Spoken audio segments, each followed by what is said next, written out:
Bonjour, mon ami. Hello out there in video land. Hello out there in radio land. We're over here. We're over there. We're doing it all on Absolutely, coming to you live from downtown Niagara Falls, Ontario, Canada, in the studios of 4680Q. Thank you so much for tuning in today.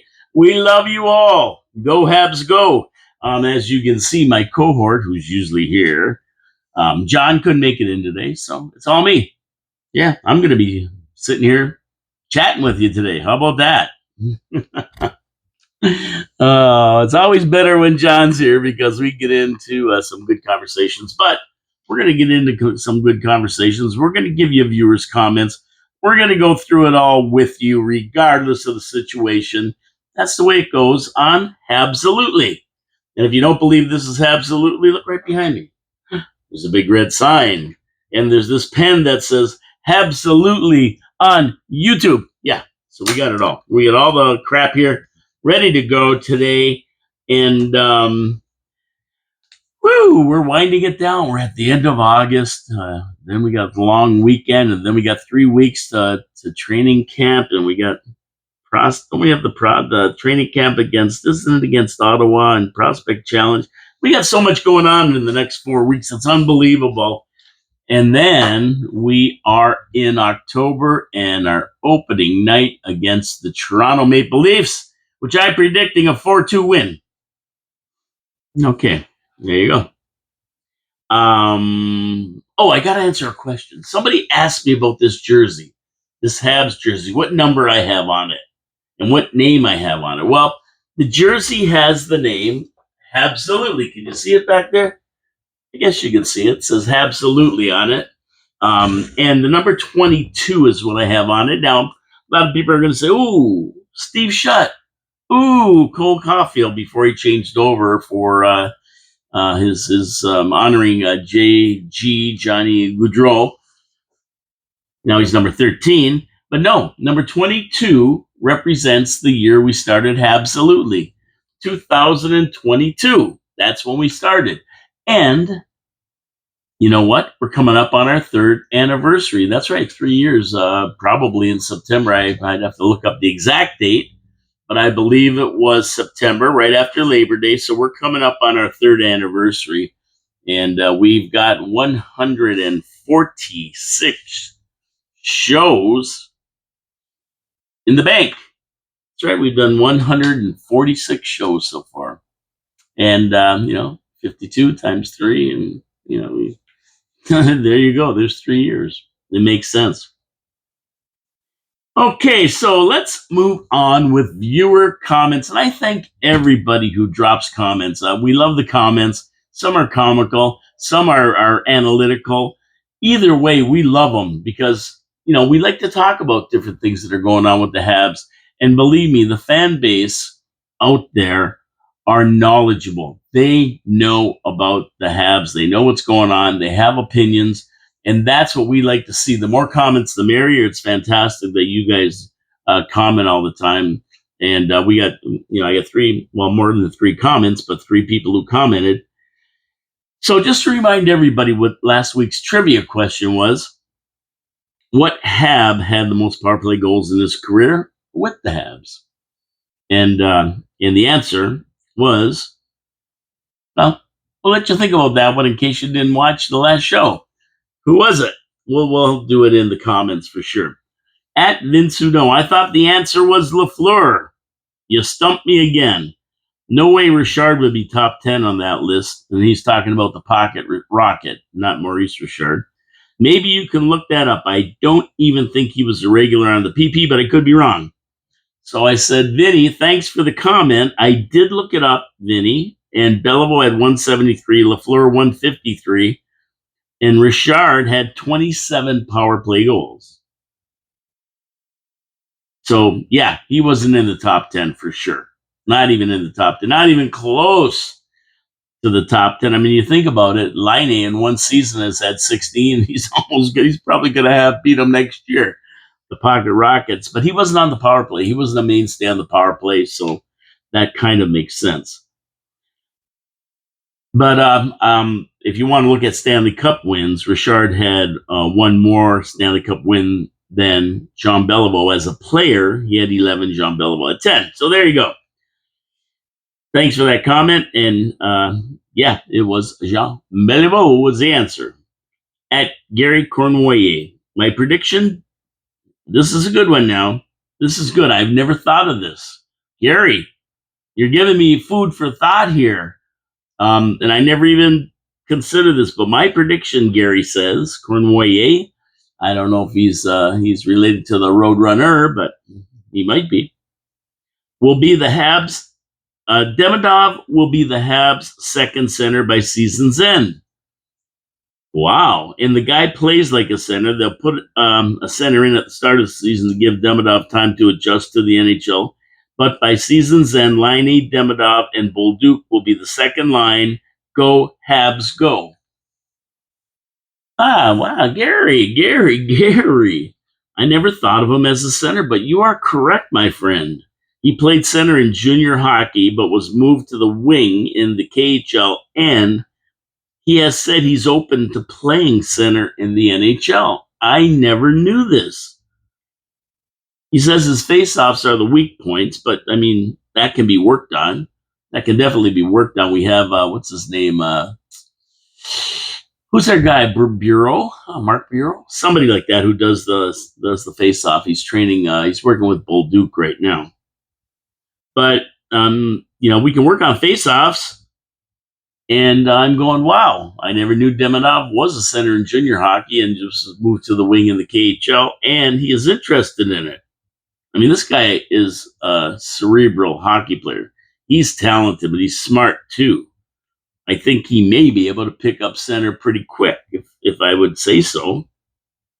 So good call, Gary. I'm going to be watching for this as the season progresses, and believe me, I won't forget that you said it. You're the guy who told me that. Yeah, and we'll talk about it more. We'll see what John thinks when he comes in on the next show. But interesting for sure. That's why I love my commenters. They put ideas in my head, things that I don't think of. At Vinny Houdon, I'm still in shock that Hudson wasn't invited to play for Team Canada, or Team USA, I should say. American. Well, Vinny, I'm not upset. And I'm not in shock. As a matter of fact, I'm ecstatic. I'm happy. It makes me happy. These useless tournaments that do nothing for anybody. What do? Who cares? The Olympics should be for amateurs in the first place. So we should be sending over our junior team. That's what we should be sending over there, our world junior team. They're excellent. I don't think any NHLers should be going, and I am glad that Lane Hudson's going, because all it takes is one bad hit, one rut in the ice, one bad fall into the boards, and he's out for the season. For some useless tournament that proves what? Absolutely nothing. Absolutely nothing. Never mind absolutely. And I don't want to see our players get hurt. We saw Price get hurt in one of these yo-yo matches. Why? I don't think NHLers should be going. Teams are paying these guys millions. Fans are paying hundreds of dollars a ticket to see them play. To go there for nothing and get injured and then screw up what we got going on the Habs and a lot of other teams have going on their teams. Why? For what? And so that's my opinion. I'm not sad he's not going. I'm not sad that he never got picked. I'm just happy that at the end of the day, he's going to be staying home, practicing, and getting ready for the season. And I'm glad that you're halfway through the season. We're not sending one of our star players over to some useless tournament to get injured and screw up our, March and April move towards the Stanley Cup. And there's been a couple players who are there to said, we're not there to make the playoffs this year. I think Laine said that. We're not going to make the playoffs this year. We're going for the championship. I love that attitude. But if he's injured, he can't go for the championship. He can't go for anything. That's my concern. Okay, at Vinny Houdon, after your conversation about John Beliveau penalty minutes, I looked up other Habs players. LaFleur only had 339 in 1,126 games, shut 410 in 930 games, and the Roadrunner 255 minutes in 968 games. And that, if you think about it, that's amazing. I was amazed that like a guy like Beliveau played so long, a big guy. He threw his weight around sometimes. He could do it if he had to, but he only had 1,029 minutes or something like that in penalties. So that's less than a minute a game. He played over 1,100 games, I think. Now these guys, you're talking about 339 minutes in 1,100 games. That's unbelievable. That's crazy. That's insane. That's a penalty every 4 games, 3 games, 4 games. Like unbelievable. So yeah, these guys made Jean Beliveau look like a tough guy because he had so many minutes compared to them. Good one, Vinny. Good looking up, Vinny. Good research. I love it. That's amazing. I was amazed with Bellivo's low count, but that is even more amazing. Those numbers there for the other guys. At Reno Burgoyne, it's clear the Habs lineup is better in terms of talent this year. I agree. I expect the new guys will easily integrate in the locker room. I agree with that. The kids will continue to develop, yes, and with no devastating injury, we can make the playoffs again. Goodbye, Dvorak, Armia, Heineman, and Pezzetta. Hello to Dobson, Demidov, Bolduc, and a few throw-ins. I pray that Kapanen earns a steady role and has a chance to shine. Now I'm watching if Hughes, and Gorton, Hugo he calls them, have something up their sleeve once they move Price's contract in early September. And yeah, that's a great comment there, Reno, because I really do believe that they are trying hard to move Price's contract right now to free up that $10.5 million. And if they did, that would really give them some leeway to make a move. So the rest I agree with 100%. I don't think Habs fans have to wait until the last game of the season this year to clinch a playoff spot. We'll see if they move Price's contract. Stay tuned. I think Habs are going to be in the running for a playoff spot from the get-go. That's what I think. I don't think we're going to be running down to the last game of the season. Now, barring anything goofy happening, is always that asterisk, that little mark. Barring a major injury, one of our key players, barring Sammy and Dobish, if they're the two starters, whoever the two starters are in goal, totally suck the big one. If they do that, then we're in trouble. And if they even give us some good goaltending, I'm not saying stellar goaltending, just steady, solid goaltending will be okay. And yeah, I think we're going to see some players this year really, really surprise. I think Slav's going to have a breakout year. Demidov's going to win the Calder. He's going to tear it up. I think he's going to have a really good time this year. And I think Caulfield and Suzuki, they may reach new highs in points for the season. Suzuki has the ability to break 100. I think he can do it. And with our power play, firing it up, lighting it up with Laine and the Demidov on there, I think we got a good shot at it, and we got a better defense, so that should help our goaltenders be, like I say, they might not be stellar, but they're going to be good.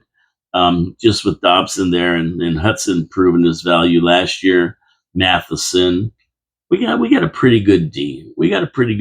Carrier and Jacky, my guy Jacky, and we got some guys coming up. So I think we're going to be there from the get-go.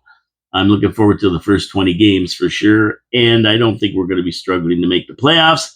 And what I'm going to do later on in the show, if you stick around for a little while, I'm going to go through the teams of the Atlantic Division first, and then the other division. What is it, the Metropolitan Division? Something like that. I don't know. And we're going to go through the teams that we have to beat in our conference and what our path is to making the playoffs. And it's not as hard as you think this year. Believe me, we had a lot of moves, good moves, solid moves, and we'll talk about that later. At Gary Cornway, last comment.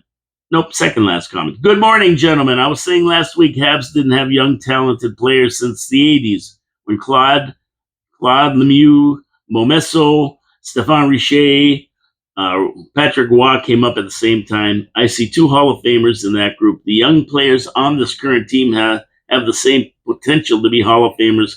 Great video, boys. Go Habs, go. Thank you so much, Gary Cornway. Yeah, I see the same thing you do, my friend. I really, really do. I think we got some guys on the team that are going to be future Hall of Famers. They're that good, and you can see it right now where they're going and how they're going to play. And like I say, barring anything unusual happening, some weird thing, this is going to be an exciting year. This is going to be an exciting year for the Habs. I guarantee that. I can't wait for the season to start. I'm going crazy. At Gary Cornway, I love Gary. He's great. For the trivia, I stick with the family. Yvon Cornway is the answer. Well, we found out Belleville was. I don't see Hudson asking for the moon this year. He's a smart guy and wants to win, and I think the Habs and Hudson will come to a reasonable contract agreement. Go, Habs, go. And it's always the same with these guys. The players, they aren't so interested in the financial end of it. I mean, yeah, they want their money, and some of it's ego driven. I'm the best. I won the call, or I want to be paid the best, and that kind of thing. Right after 1 year, but I don't think Lane Hudson has that type of an ego problem going on. To be honest with you, he seems pretty grounded for a young guy. He's with people he likes to play with. He had a great year, and I think he's just going to be a mainstay. He sees, excuse me, he sees his role on the Habs, and he sees the potential they have. And so do players like Dobson, who took a pay cut to come over to the Habs, by the way. So I think at the end of the day that he's going to come to a reasonable contract. I believe it. I mean, his agent could be a big jerk, and is giving him some bad advice like some of these players get. But I think at the end of the day, it's going to all work out. He's going to sign for a good price. For the only question is his term these days, because when you sit down with your agent, he's going, "Look, Lane," and we talked about this last week. The cap is going up. It's going up substantially. If you sign an 8-year contract now for the last 4 years, that's going to put you at 30 years old when you renew. Meanwhile, the cap is going up to 104 million, and then you might be up to 115 or 20 million by the time your contract ends. At 30 years old, do you think you're going to have the value you would have right now? Or say when you renew, say if you sign a 4-year contract right in the prime of your career, at age 26 to sign an 8-year till 34, yeah, you might get top buck. But at 30, sign a long-term contract, 8 years. I don't know if any team's going to be willing to jump into the pot at that point. So at the end of the day, there's going to be a little bit of thought going into this contract. And so the only reason I don't see Lane maybe signing a long-term is because of what's going to go on with the cap. And everybody knows it. This isn't a mystery. This isn't a mystery. Everybody knows where the cap is going. And so, when the agent sits with him, you say, "Listen, I get you want to play for 8 or 9 million, and that's fine. But let's just do it for 4 years. That'll take you to 26. And then when the cap's up to 115 million or so, then we can go for the $12 million contract, 8 years, 9 years, whatever, 8 years, it's most they can go. And you'll be tuned in till you're, 34, 35 years old at that kind of a yearly wage."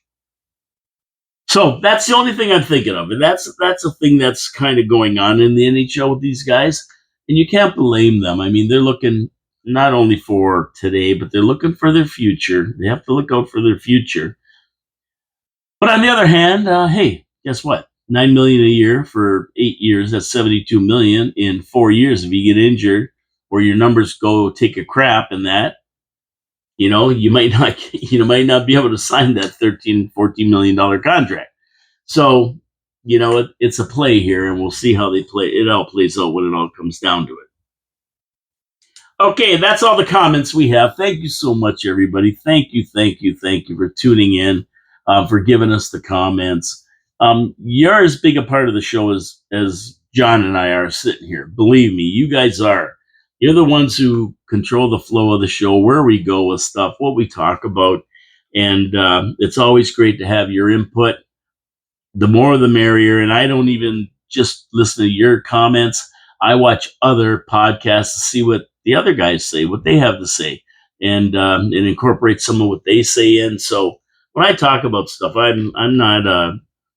I give my opinion on stuff, but sometimes the ideas that come out are from other people, and then I give my opinions on it. So fantastic. And then John, he loves to predict stuff, and he's very good at it, by the way. So you get some of that from us as well. Okay, Habs trivia. Let's go. Habs trivia. Okay, Vinny, Gary. What's our other commenter? I forget his first name. Reno. How can I forget Reno? Reno, Nevada. Reno. Yes, Reno. As we approach the preseason and the official start in only 42 days, let's answer this question. One player for the Habs actually had a McDonald's sandwich named after him in the province of Quebec. Imagine that. One of our players had a McDonald's sandwich named after him in the province of Quebec. Who was that player? And I'm going to give you 4 choices here. Number 1, Guy Lafleur. The Lafleur sandwich. Chris Nyland. Number 2, Chris Nyland. Knuckles Nyland, the Knuckle Buster. I don't know what he called the sandwich if it was named after him, but Chris Nyland. Number 3, Max Pacioretty. And what they call it? I could make him a lot of names for him. Or number 4, Patrick Waugh. Smashburger. That's Patrick Waugh. Who had a sandwich by a restaurant named after him? Guy Lafleur, Chris Nyland, Max Pacioretty, or Patrick Waugh? What do you think out there? What's the answer to this trivia question this week? I'm sure a lot of people just jumped in. They knew it right away, and they're going, why don't you make the questions harder? Everybody knows that. But maybe somebody doesn't. So that's what we're here for. Habs trivia is about learning about the Habs, whether it's history or modern day stuff. It's always fun to talk about our Habs and Habs players. Okay, the correct answer is number 3, Max Pacioretty. And it was called the Max 67 burger at McDonald's. How about that? The Max Pacioretty Max 67 burger. Of course, that was his number, 67 with Montreal. And McDonald's named that sandwich after him at their stores in Quebec. Patches played for the Habs from 2008, 2009 until he was traded in 2017 and 18 season. And he was traded to Las Vegas for, that could be another trivia question. We might have already used it. He was traded for a guy named Thomas Tatar, who I loved, and an AHL player that had a little bit of potential, at least Bergevin, because he was the manager at that point, thought he did, named, who was it? Yeah, we know who it was now. Of course we do. But at the time, who knew? Nick Suzuki. And what a steal for the Habs at the time. I said, Habs weren't trading for Tatar. Tatar is just a regular player. It was this kid, Nick Suzuki, that Bergevin wanted. And if there was any trade Bergevin ever made that was any good, because he made a lot of bad ones, we know that, this is the one. This is the highlight, the benchmark of his career as a manager. And then after that, they fired him, got him the hell out of there finally. Patches was a perennial 30-goal scorer, but was so streaky you couldn't believe he even had 30 goals. I mean, this guy would score 10 goals and disappear for 2 months. Never got a goal that was a game winner, and never did anything great.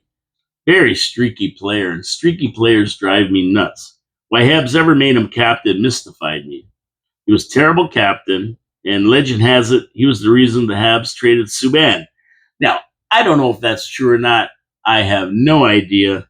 I heard those rumors. They wanted to get rid of him. He was too much of a hot dog, Subban, and that kind of thing. And that really made me mad because I really liked Subban. I liked him as a player. I liked what he brought to Montreal. I liked his heart, and he was a good player. But unfortunately, at the end of the day, he got traded for Shea Weber. Not a bad trade. I always said that it was a short term. They were looking for a short term gain because obviously Weber's a little bit older, and if they were going to do anything, it was going to be short term with them. If anything else, now this guy is parked the wrong way on the street. I don't know what he's doing. He's not very bright. Anyway, see, I look out the window here, you guys. I see everything out here. Now, his swan song. Personally, I never really liked Pacioretty. I never really liked the guy, to be honest with you. I was happy when he was traded, and his swan song came when the Habs met the Rangers in the playoffs, with Price delivering the series of his life against King Henry of the Rangers, Henry Lundqvist. But our top two goal scorers of the season, Patches and Galchenyuk, scored 0 goals. We lost most games by 1 goal, with Price doing his job outstandingly. But these guys couldn't deliver anything. Our 2 leading goal scorers in the season. They were both traded away the next season. I was a happy camper, good riddance, but McDonald's did name a sandwich after Max Pacioretty while he was with the Habs. So there you go. That's the answer, Max Pacioretty. Did you guys get it? Did you get it or not? Who knows? I don't know. I would say Vinny probably got it. Vinny, he knows a lot of stuff about the Habs. He knows this stuff. Everybody else, I think I would have got that one, though. I would have remembered the Max 67. I remember reading about that. Okay, the past week with the Habs. The rumor mill's still churning, and I've seen a lot of names flying around. Even this morning, McTavish, he's still being talked about. Marco Rossi's gone. They signed him in Minnesota. But McTavish is still flying around, and there's still people are saying he might come to the Habs. And the rumor of the Habs dumping Carey Price's contract on Chicago or someone else is still there. But as far as the trade front or anything else happening, I really haven't seen a lot. And I haven't really heard any more about it. This morning was the first time I heard anything about McTavish again. They've kind of given up on that one, I think, but you don't know. And I heard another name coming out of the Seattle Kraken. Was it McCann or something like that? There's another one. But, everybody always, they're going to throw as much as they can against the wall and try to be the guy that gets it right. You know what? I don't know. I always go A2, expect the unexpected from Hughes. So all the stuff that everybody's saying, hey, they might get one right. They may not. I don't know. And if they do, they can take credit for it. I don't get into that so much because I just sit and wait. And then I think about what kind of a deal we made when it happens. And I don't have any insight into who Hughes is going to take. I mean, they're talking about a bunch of people, but the guy who I haven't heard talking about anything is Hughes. Now, if he said something about it, yes. But I haven't heard him say too much about anything. He's not going to tip his hand. So everybody else is just shooting rumors around, and you have your insiders and, that kind of thing. But, they said so many different things that are going to come over here, and none of them happened. I think the only guy who ever took a shot at somebody was Drew Deeks. He said Patrick Laine would be on the Habs, and we waited, and we waited, and we waited, and then he was. So Drew got that one right. And there's a few others that Drew said too we never got, but he got that one right. I'll give him credit for that. Drew, he saw that. I never saw that coming at all. I didn't even give Laine a consideration because he was kind of off and he had bad seasons and he really for $8.5 million. But he proved his worth last year, good enough to come back, and now he's loaded for bear. That's what he says. So over to Dach. He's on the ice and skating with the players. Hallelujah. Hallelujah. Thank you very much, Lord, because that's what I need to hear. Dach has been kicked around as not being able to return come the start of the season.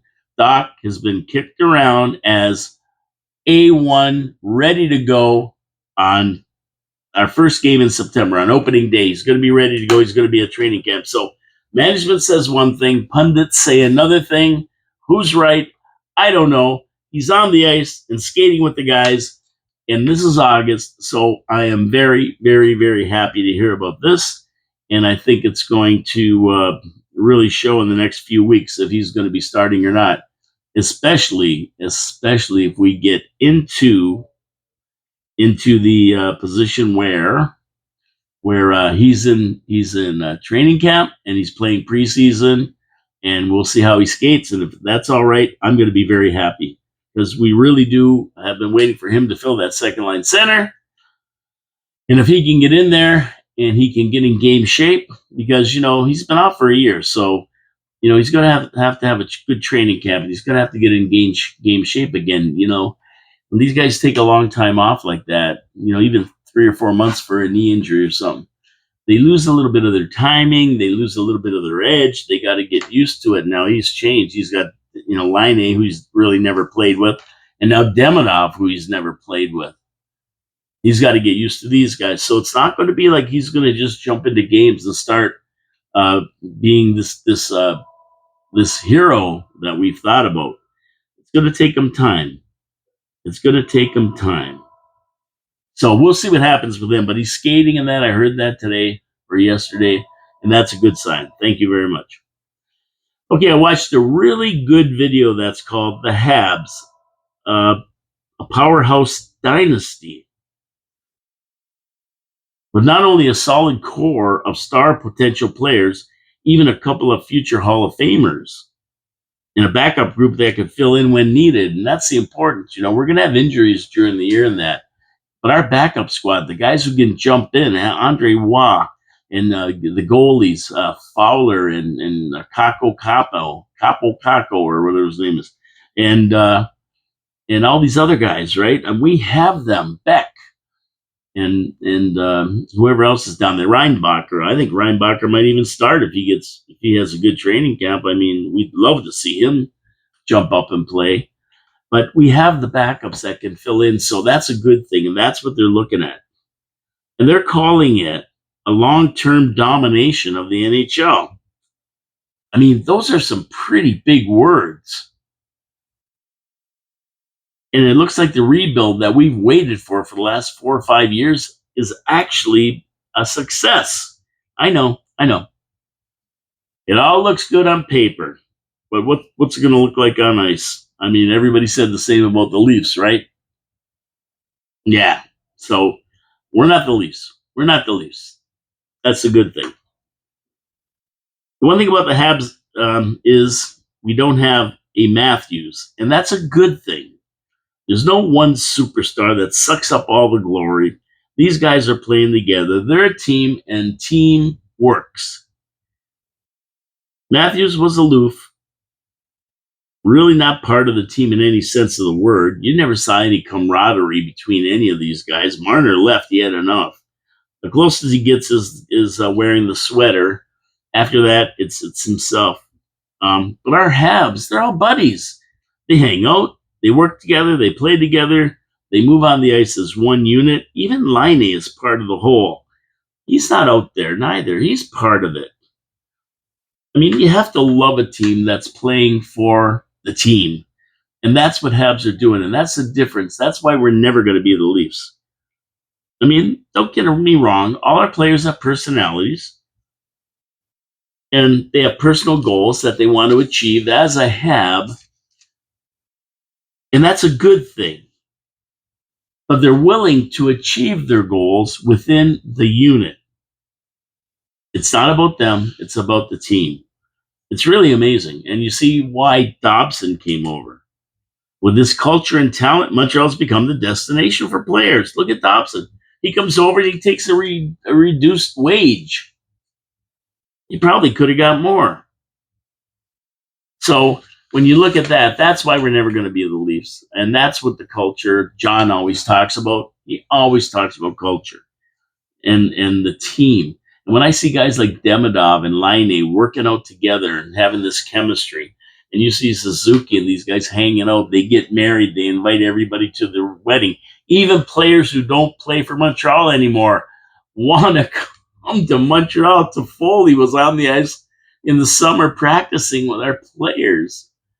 It truly is amazing. It truly is amazing. So what I want to do now is kind of take a look at our division. What moves they made to improve the team.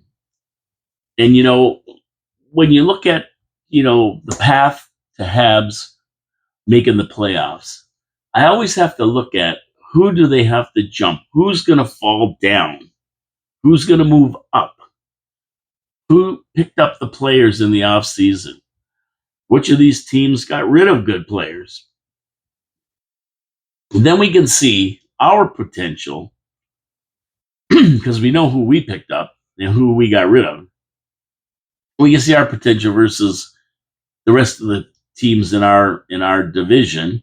And then we look at the bigger picture, the rest of the teams in the conference, because of course you line up the top three in each division, and then you got two wildcard teams from either division. So this is the way I want to kind of go through it for the next few weeks as we get to the preseason. And the first team I want to look at is the Leafs. And we talk about the Leafs a lot. And they have a good team. I mean, we know it. They won the division last year with 108 points, and they made it to the second round of the playoffs. So, but what they do in the offseason, well, they signed Matthias Michelli, Dakota Joshua, and defenseman Henry Thrun. They also signed Steve Lorentz, Michael Pezzetta, and Max Pacioretty. They re-signed him, I guess, for a year contract, along with the D-men Jenny Hackenpah and Marshall Riffai. So I looked at what they've done, and they really didn't do a lot. There's nobody here that are game changers that they've signed. Hackenpah is 6'7", 225 defenseman. Good to have at the blue line, but he's not a game changer. I don't think he's a game changer for them. To me, they haven't improved their team with these pickups. And as a matter of fact, losing Marner and his 102 points is probably going to hurt that team. They may not be as deadly as they were last year. I mean, 102-point player to lose, that's a lot of points to pick up, and 75 of those were assists as points. Right there tells you what a setup man he was. Now, who's going to set up the guys who got the goals? Obviously, you get 75 assists. The other players scored 75 goals. Somebody did. So who's going to set them up this year? This is a huge loss for Toronto. So they're good enough to make the playoffs. Let's face it. But I don't think they're going to be the powerhouse they were last year. And their goaltending was kind of crappy, to be honest with you.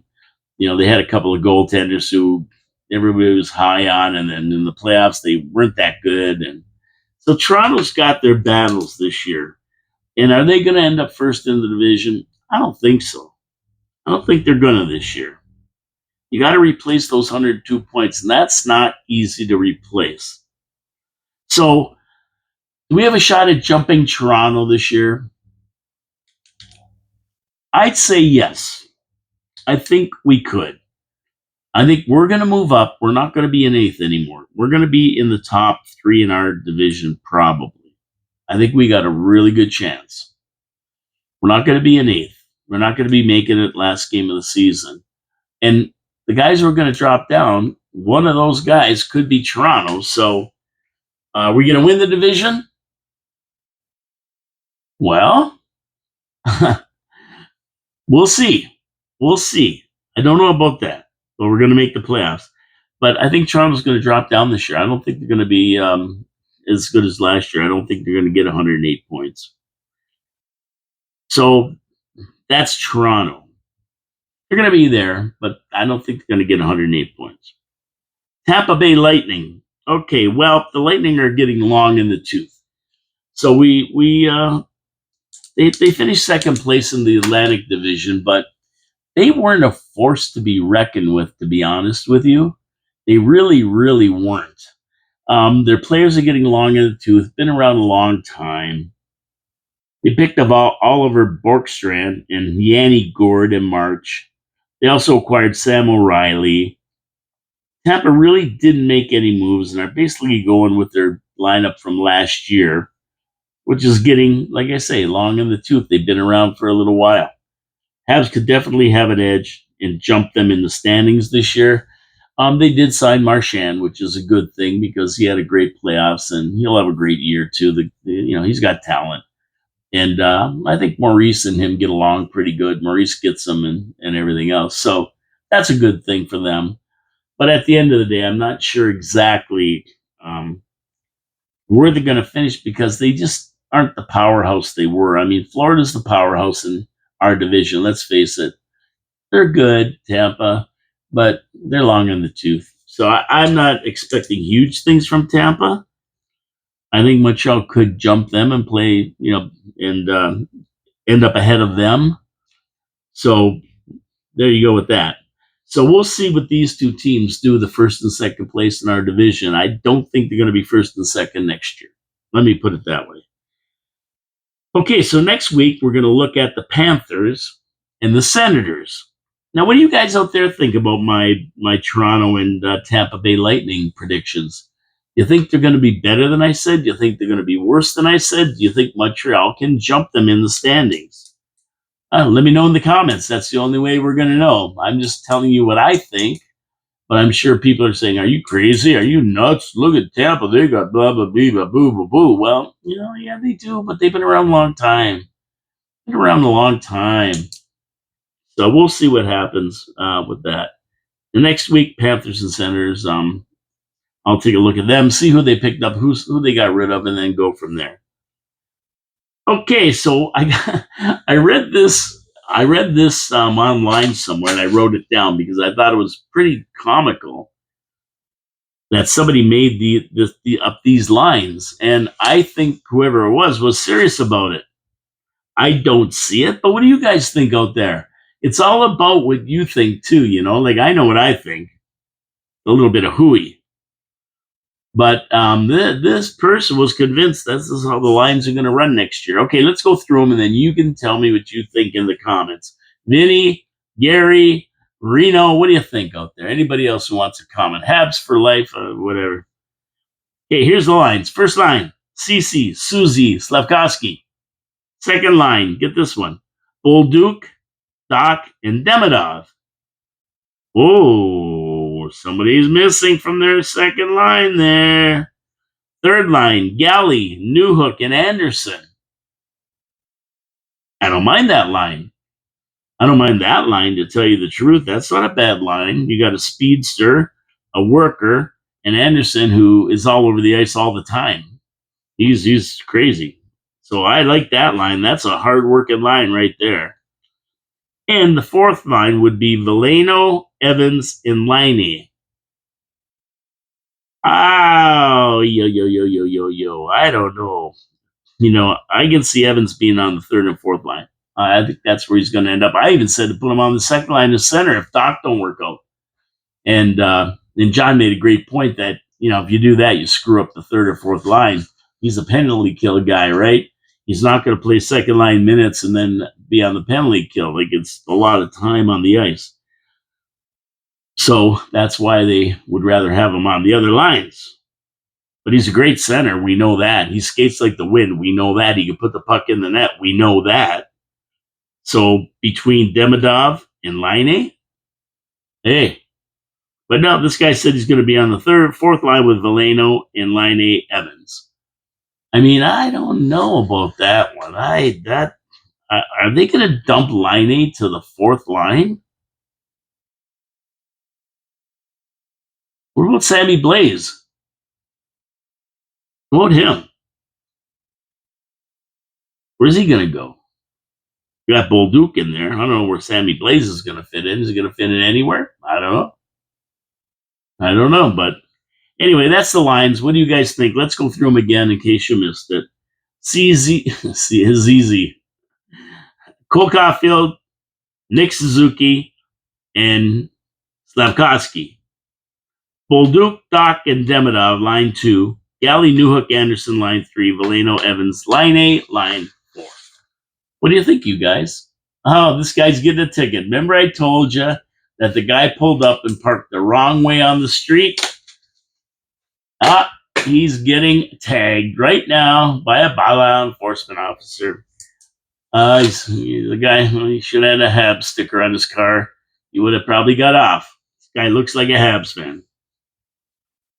Okay, so that's about all I have this week, to be honest with you. We've gone through a lot of the stuff. There's more coming up next week, and we are a little bit in the doldrums here. You know, we're kind of in August, the end of August, between September, the most exciting month in hockey when we get going again, and of course the end of the season. But you know, we still have to go through the other teams. Next week we'll do a couple more teams, and you know, and remember the season starts October 8th at Leafs. We play 11 home games and 9 road games in the first 20 games. So that's good. We're at home for 11. I think we're going to pick up 14, 15 wins out of those 20 games. We have a run of 7 road games starting on December 21st. We start in Pittsburgh on December 21st to have 7 road games. We have 16 back-to-back games this year, most in the league, with 9 of the 16 in December and January. December and January, 11 out of the 15 on the road. This will be a critical series of games for the Habs. I'm calling them the Fantastic 15, since these games are the ones that will cement our ticket to the first round.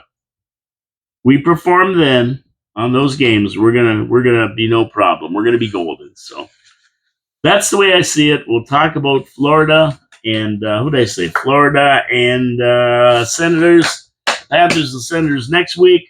And we know that Florida won the Stanley Cup, so they're no slouches. And Ottawa Senators have been moving. They've been moving up. They've been looking good. We'll see what they did over the summer to make their team better and what they did to get rid of people and make their team either better or, like Maple Leafs, worse. Either way, we'll find out next week. Thanks for tuning in, everybody. My name is Paul K. Lemire. Usually John Filion is here with me. He's not today. This is HABSOLUTELY coming to you live from downtown Niagara Falls, Ontario, Canada. In the studios of 4680Q Radio. You can listen live on 46 Radio at noon every Wednesday, or you can catch the video that's on YouTube, Rumble, X, and Truth Social. In the afternoon, around 3 o'clock, I drop the video. 3 o'clock, somewhere in around there, between 3 and 6. Let me put it that way. It depends on what I have to do in the afternoon. But I try to get it on ASAP for everybody. And leave your comments. Please subscribe. We know only about 30% of the people who watch the video subscribe. Hit the subscribe button. Thumbs up, thumbs down, comment. It helps the algorithm. It helps our show to get out to more people. And if you can, share the show. There's probably a lot of Hab fans out there that like watching videos that talk about the Habs, you know, and we'd like to be part of that. Thank you so much. We love you all. God bless you all. We will see you next week on HABSOLUTELY at noon on Wednesday. Au revoir, mon ami. Au revoir. We'll see you later. Have a good day, everyone.